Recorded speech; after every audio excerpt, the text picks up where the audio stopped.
2024년 2월 15일 핫 키워드, 핫 토픽, 핫 이슈 전부 다 모은 오늘의 핫 이슈 토픽 키워드입니다. 12위 키워드는 이강인, 손흥민입니다. 이강인 측이 아시안 축구 4강 요르단전을 앞두고 한국 축구 대표팀 주장 손흥민의 얼굴을 향해 주먹을 날렸다는 기사는 사실과 다르다고 반박했습니다. 앞서 디스패치는 손흥민이 이강인의 목덜미를 잡았고 이강인이 반격해 손흥민을 향해 주먹을 날렸다. 손흥민은 피할 겨를도 없이 얼굴을 맞았다고 보도했습니다. 이강인의 법률 대리인인 김가람 변호사는 15일 성명을 내고 이강인은 자신의 잘못을 깊이 뉘우치고 반성하고 있다고 전했습니다. 그러나 대리인은 손흥민이 이강인의 목덜미를 잡았을 때 이강인이 손흥민의 얼굴에 주먹을 날렸다는 기사 내용은 사실과 다르다고 주장했습니다. 또한 이강인이 탁구를 칠 당시에는 고참급 선수들도 함께 있었고 탁구는 그날 이전에도 항상 쳐오던 것이었다고 밝혔습니다. 하지만 대리인의 해명만으로는 여전히 그날 사건에 대한 의구심이 남는데요. 이강인이 주먹을 날린 사실이 없다는 것인지 주먹을 날린 것은 맞으나 손흥민의 얼굴에 날린 적은 없다는 것인지 손흥민이 얼굴을 맞은 적은 없는 것인지가 정확히 나타나 있지 않기 때문입니다. 한편 축구협회가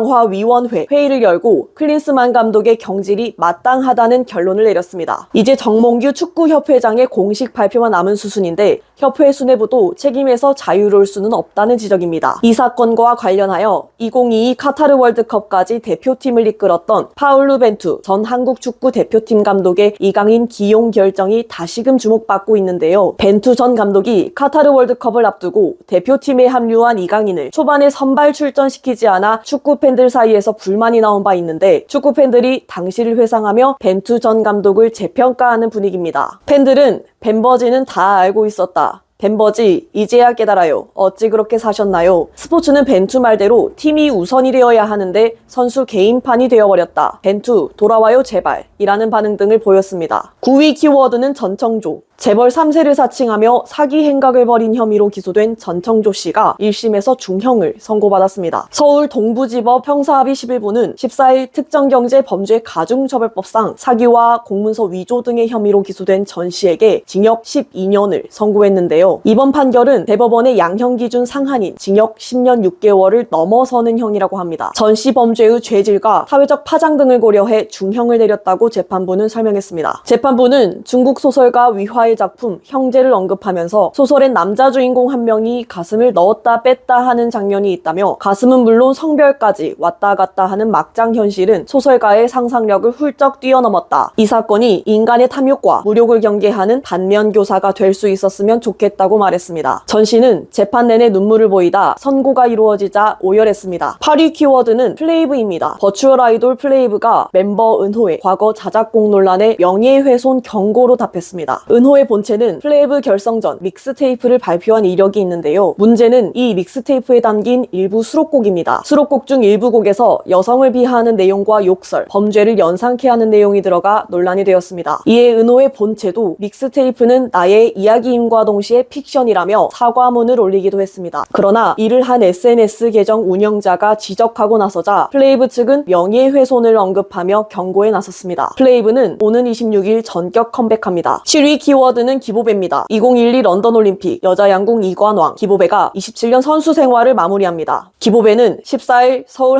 한국프레스센터에서 은퇴 기자회견을 열고 1997년 처음 활을 잡은 뒤 27년 이어온 선수 생활을 마치고 일상으로 돌아가려 한다고 말했습니다. 특히 오는 7월 양궁 여자 단체 10연패에 도전하는 파리올림픽에서는 KBS 해설위원으로 후배들을 응원하겠다며 인생 2막 계획을 밝혔습니다. 6위 키워드는 러쉬입니다. 러쉬코리아가 15일부터 1년에 한 번 시행하는 프레쉬 세일 행사를 시작한다고 밝혔습니다. 이번 세일에서는 2023 윈터 콜렉션을 포함해 입욕제와 헤어, 바디, 스킨케어, 기프트, 퍼퓸 등 각 카테고리의 일부 제품을 50% 할인된 가격에 구매할 수 있습니다. 2024 프레쉬 세일은 15일부터 재고 소진시까지 러쉬코리아 공식 앱과 전국 매장에서 진행됩니다. 5위 키워드는 원광대병원. 정부의 의과대학 정원 확대 방침을 두고 의사들과 정부의 대치가 이어지는 가운데 15일 15일 원광대병원 전공의 전원이 사직서를 제출했습니다. 원광대병원은 이날 22개과 전공의 126명 전원이 사직서를 냈다고 밝혔는데요. 이들은 다음 달 15일까지 수련한 뒤 16일부터 사직하겠다는 의사를 밝힌 것으로 알려졌습니다. 원광대병원은 추후 전공의들의 사표 수리 여부를 결정할 예정입니다. 4위 키워드는 이국종입니다. 이국종 국군대전병원장이 15일 병원을 방문한 국민의힘 한동훈 비상대책위원장을 만나 다시는 2010년도처럼 적의 도발에 무기력하게 당하는 모습을 보이지 않겠다고 말했습니다. 이 원장은 북한의 도발 공세가 높아지고 있는 서북 5개 도서 지역을 언급하며 저희는 적이 도발하면 서북 5개 도서에 들어가서 옥쇄를 각오하는 심정으로 적의 도발이 멈추는 그 순간까지 섬에서 나오지 않을 겁니다. 라고 했습니다. 3위 키워드는 정점식입니다. 국민의힘 정점식 의원의 배우자가 15일 경남 통영에 있는 자신의 아파트에서 숨진 채 발견됐습니다. 정 의원의 배우자 A씨는 15일로 예정된 고성 지역 행사에 참석하기 위해 14일 통영을 찾아 수행비서 등과 함께 저녁 식사를 마치고 귀가한 것으로 전해졌습니다. 수행비서는 15일 오전 휴대전화로 A씨에게 연락했지만 닿지 않았고 이후 신고를 접수한 119 구조대가 아파트 안에서 숨진 A씨를 발견한 것으로 알려졌습니다. 경찰은 정확한 사망 원인을 조사 중입니다. 2위 키워드는 쿠바입니다. 한국이 북한의 형제국 쿠바와의 수교를 전격 발표했습니다. 이로써 중남미 국가 중 유일한 미수교국이었던 쿠바는 한국의 193번째 수교국이 되었습니다. 대통령실과 정부는 양국 수교를 한국 외교의 수건이자 과제를 푼 것이라며 북한이 정치적 타격을 입을 것이라고 부각했습니다. 그러나 다수의 전문가들은 외교 성과는 분명하지만 북한에 미칠 실질적인 영향은 크지 않을 것이라고 내다봤습니다. 1위 키워드는 바이에른 뮌헨입니다. 국가대표 수비수 김민재가 유럽축구연맹 챔피언스리그 16강 첫 경기에서 풀타임 활약을 펼쳤으나 소속팀 바이에른 뮌헨은 라치오에 덜미를 잡혔습니다. 뮌헨은 15일 이탈리아 로마의 스타디오 올림피코에서 열린 2023-2024 챔피언스리그 16강 1차전 원정 경기에서 라치오에 0대1로 졌습니다. 한편 파리 생제르맹은 레알 소시에다드와 홈경기에서 2대0으로 이겼습니다. 이강인은 바이러스 감염으로 결장했습니다. 이상 송수진이었습니다.